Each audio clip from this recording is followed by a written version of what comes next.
মা কিতা খাবি? এগরোল খাবো মা, এগরোল বানাবো না। কিতা? হ্যাঁ মা, তুই তো জিজ্ঞাসা আরে কিতা খাবি, হেলে কইছি আর এগরোল খাবো। এগরোল একটা বানাই দো মা। হ্যাঁ মা, এগরোল খাएंगे। তুই এক রোল খাবি? তুই এক রোল? এত বড় সাহস তুই এক রোল খাবি?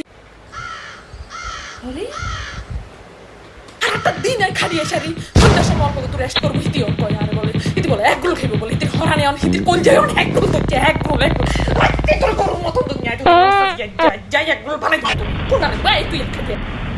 মা থাক, বাদ তো ভালো লাগতো না। আমি আর এগরোল খাইতাম না, হেড ভরে গেছে কই মা। বাবে দালারে কিনে দিয়ে দিছি দালার আরে কিনে দিয়ে আছে তো কে কাম করো নিয়ে আই তুই কে কাম করো নিয়ে তো কেউ নাই ঘরের ভিতরে একদিন দেখবি মরে যাবো কই একদিন তো এই সময় বুঝিবি বাবে দিয়ে তিন জিওলা মিলে বেগুনে বুঝিবি যে মা কে জিনিস ডাক দিলে ওই সময় হাতিনো আরে কি ফিকুলিয়া রে না মা, কইছি না লাগতো না, আবার বাবার কিলে আর গাল শুনো। এই তুই আবার আর মুখে মুখে তর্ক করছ তুই সাহস কেন হইছে বিয়া তুই যাই তো তুই যাই কি তো মজ্জা তোর কথা কইছ তা তো তুই পারিস করবি মজ্জা তুই